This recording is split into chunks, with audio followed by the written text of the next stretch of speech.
nyanyi bertemu dalam kasih.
Kegiatan diskusi kita hari ini dibuka di dalam nama Allah Bapa, Allah Anak dan Roh Kudus. Amin. Tak berkesudahan kasih setia Tuhan, tak habis-habisnya rahmat-Nya.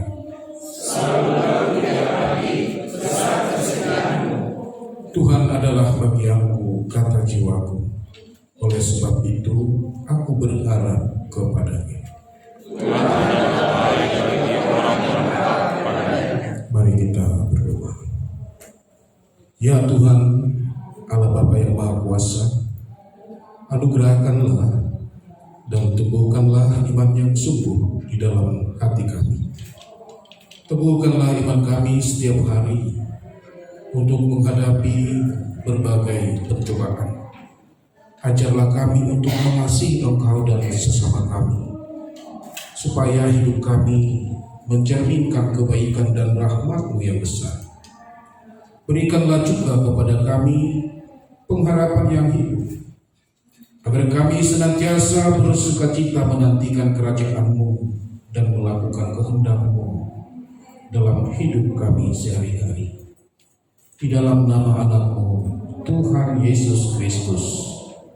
Amin. Kita silakan duduk. Kita kembali akan pujian jemaat 427 kata 3.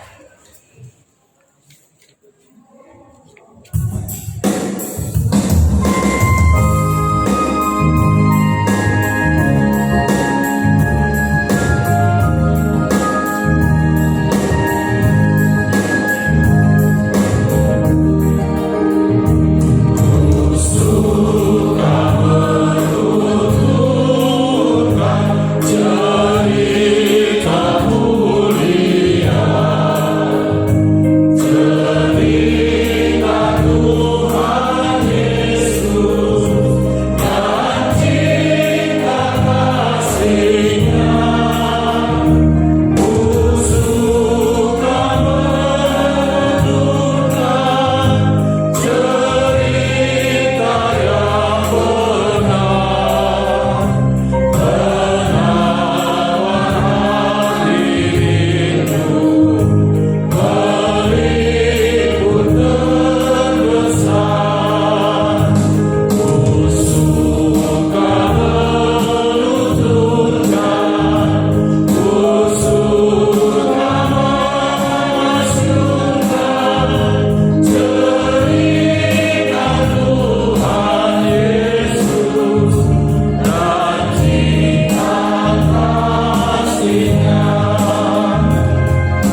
jalani pada sore ini. Engkau pertemukan kami dengan yang kami kasihi, hamba-Mu Pendeta Kumantung dari PGI. Beliau sebagai ketua untuk mengadakan bincang-bincang ini, seperti apa tantangan yang dihadapi gereja dan bagaimana peran gereja di dalam pelayanannya di tengah-tengah masyarakat. Kami percaya pertemuan ini akan mencerahkan kami semua, mencerahkan gereja kita untuk semakin berkiprah di tengah-tengah perjalanan bangsa ini. Sejenak kami akan mendengarkan firman. Untuk itu kami mohon tuntunan Roh Kudus, sehingga firman Tuhan juga boleh menguatkan kami dan menyadarkan kami akan tugas kami selaku gereja Tuhan. Di dalam nama Yesus Kristus kami berdoa. Amin. Shalom. Ibu Bapak, Saudara jemaat yang kami kasihi dalam nama Tuhan, firman Tuhan untuk kita pada sore ini saya membaca dari kitab Markus pasal yang ke-8 ayat 1 sampai dengan 10. Demikian firman Tuhan. Pada waktu itu ada pula orang banyak di situ yang besar jumlahnya, dan karena mereka tidak mempunyai makanan, Yesus memanggil murid-muridnya dan berkata, "Hatiku tergerak oleh belas kasihan kepada orang banyak ini. Sudah 3 hari mereka mengikuti aku, dan mereka tidak mempunyai makanan. Dan jika mereka kusuruh pulang ke rumahnya dengan lapar, mereka akan berebah di jalan, sebab ada yang datang dari jauh." Murid-muridnya menjawab, "Bagaimana di tempat yang sunyi ini orang dapat memberi mereka roti sampai kenyang?" Yesus bertanya kepada mereka, "Berapa roti ada padamu?" Jawab mereka, 7. Lalu ia menyuruh orang banyak itu duduk di tanah. Sesudah itu ia mengambil ke-7 roti itu, mengucap syukur, memecah-mecahkannya, dan memberikannya kepada murid-muridnya untuk dibagi-bagikan, dan mereka memberikannya kepada orang banyak. Mereka juga mempunyai beberapa ikan, dan sesudah mengucap berkat atasnya, ia menyuruh supaya ikan itu juga dibagi-bagikan. Dan mereka makan sampai kenyang. Kemudian orang mengumpulkan potongan-potongan roti yang sisa sebanyak 7 bakul. Mereka itu ada kira-kira 4.000 orang. Lalu Yesus menyuruh mereka pulang. Ia naik ke perahu dengan murid-muridnya dan bertolak ke daerah Dalmanuta. Demikian pembacaan firman Tuhan. Ibu bapak saudara, kisah ini dapat juga kita baca dalam Matius 14 ayat 13 sampai 21. Nah, di sini kita mau melihat bagaimana sebenarnya Yesus yang selalu peka terhadap lingkungan dan sosial masyarakat. Itu yang boleh kita lihat di sini. Jadi di hadapan Yesus ada tantangan, dan Yesus harus menjawab tantangan itu. Yesus tidak mau membiarkan tantangan itu berjalan begitu saja, tapi dia mau jawab persoalan itu di hadapan murid-muridnya. Kalau di Matius sebenarnya Ibu Bapak, di Matius 13, 14, murid-murid yang justru mengambil prakarsa supaya orang banyak ini pulang. Tetapi Yesus melarang, jangan mereka pulang. Karena berisiko ketika mereka pulang. Bagaimana mereka bisa pulang dalam keadaan lapar? Mereka pasti rebahan. Persoalan pada waktu itu mereka lapar. Tetapi di Markus ini justru Yesus yang mengambil prakarsa, tergerak hatinya oleh belas kasihan. Yesus tidak tega melihat keadaan itu. Nah, ini sebuah tantangan ibu bapak saudara. Tantangan. Jadi sejak awal memang tantangan ini sudah diperhadapkan kepada gereja. Sudah diperhadapkan. Kita tahu bersama ibu bapak dalam sejarah perjalanan gereja, sejak gereja mula-mula, gereja tidak pernah lepas dari tantangan berbulan. Tidak pernah. Bahkan itu terus berlangsung sampai dengan hari ini. Jadi itu nanti yang kita akan dengarkan lewat paparan yang kita kasih Bapak Pendeta Muhammad Duto. Nah, ibu bapak saudara, sekarang Yesus bertanya kepada murid-murid, berapa roti yang ada padamu? Jadi Yesus di sini melibatkan murid-muridnya. Berapa roti yang ada padamu? Nah, berarti apa? Murid-murid pun tidak lepas dari tanggung jawab. Jadi jelas kaitannya. Yesus yang bertanggung jawab juga melibatkan muridnya turut bertanggung jawab, menjawab persoalan yang ada. Karena ini sebuah realita yang tidak boleh diabaikan, tetapi harus dijawab. Tantangan tidak boleh dilalukan begitu saja, tetapi harus dijawab. Nah, ibu bapak saudara, realitas inilah saya kira yang terus menerus ada di hadapan kita. Dan itu satu kepastian. Dan gereja sebenarnya hadir atau dihadirkan di tengah-tengah dunia ini bagaimana menjawab persoalan itu. Tanggung jawab Allah di tengah-tengah dunia ini memang sudah dinyatakan. Dan tanggung jawab itu juga diteruskan, dialih tugaskan kepada gereja. Supaya gereja juga ambil bagian di dalam menyelesaikan menjawab persoalan. Nah, Bapak Ibu, sebagaimana Markus menonjolkan sisi manusia Yesus yang berpeka terhadap lingkungan dan keadaan orang di sekitarnya. Dan gereja pun harus meneladani ini. Gereja harus mencontoh ini. Karena tantangan memang harus ditanggapi. Sebab tantangan bukan sesuatu yang buruk untuk dihadapi. Dalam sejarah gereja, ibu bapak saudara, kita tahu bersama bahwa gereja tumbuh menjadi dewasa karena adanya tantangan yang dihadapinya. Jadi kedewasaan gereja itu seiring dengan tantangan yang ada di hadapannya. Dan itu boleh menjadi sesuatu yang kita banggakan sebenarnya.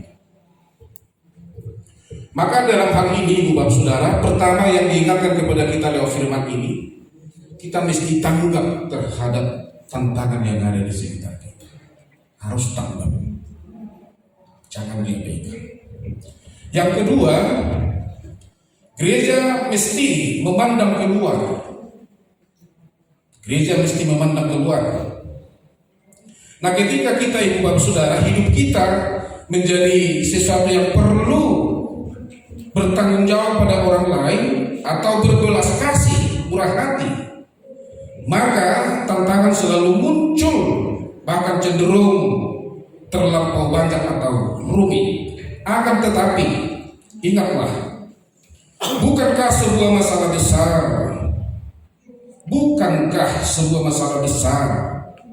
justru ketika kesadaran akan adanya orang lain, penderitaan, tanggung jawab akan komunitas manusia dan lingkungan ditutupi oleh kepentingan diri yang berlebihan. Untuk itu Ibu Bapak, perikop kita ini menunjukkan bagaimana Yesus justru mendesak kita untuk sadar akan, pertama, bahwa gereja selalu merupakan sebuah persekutuan. Dan oleh karena itu semua warga gereja mesti sadar bahwa tugasnya ialah bertanggung jawab atas seluruh bagian yang lain sebagai tuntunan imannya dalam segala aspek.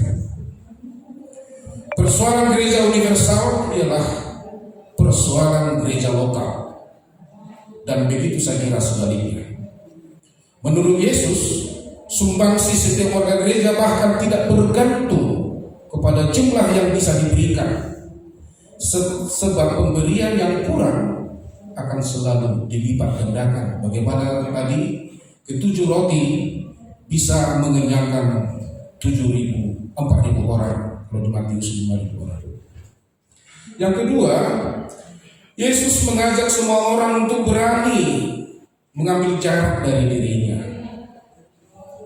Jangan seperti murid-murid langsung berinisiatif menyuruh orang banyak ini pulang. Yesus tidak menginginkan hal seperti itu.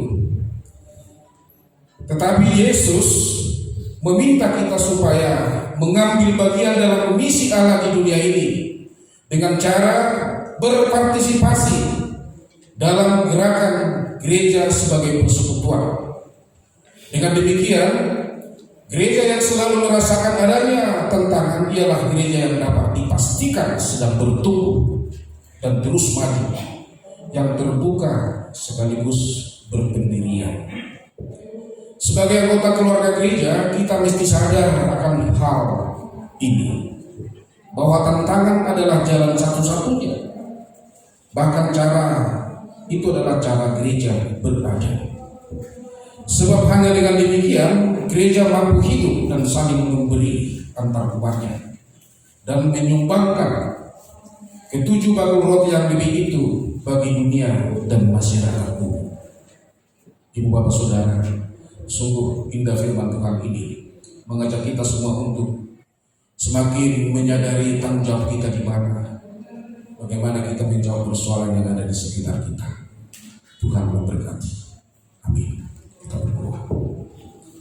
Terpuji Engkau Bapa untuk firman Tuhan yang mengingatkan kami bahwa sejak Tuhan menghadirkan gereja di tengah-tengah dunia sebagai garam dan terang, di saat yang sama tantangan juga hadir di hadapannya.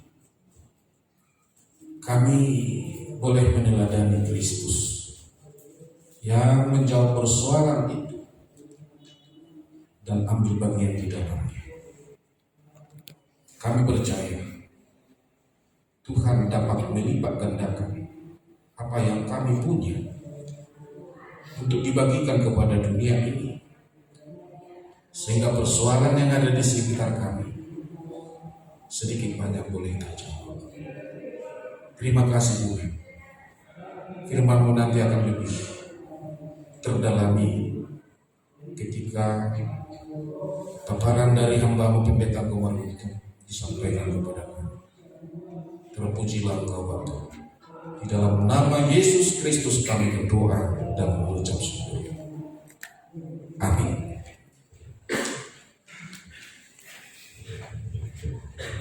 Mensyukuri firman Tuhan, Ibu Bapak, mari kita akan ujian hidup jemaat nomor 3531 dan 44.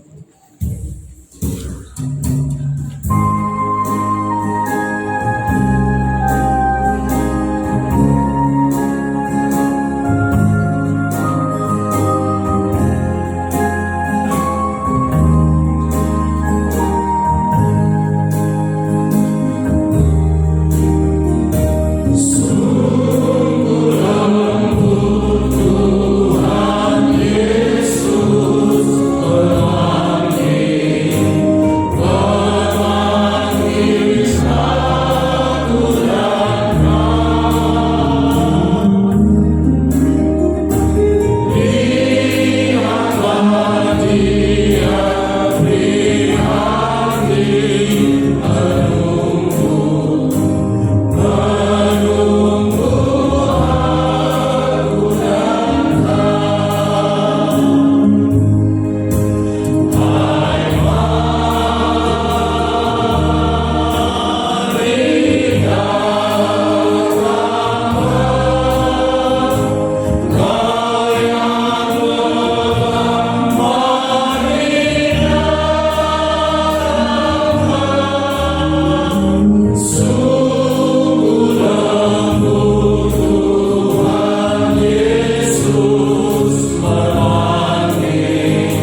Kita akhiri ibadah pembukaan ini dengan secara bersama-sama kita memohon doa Bapa kami.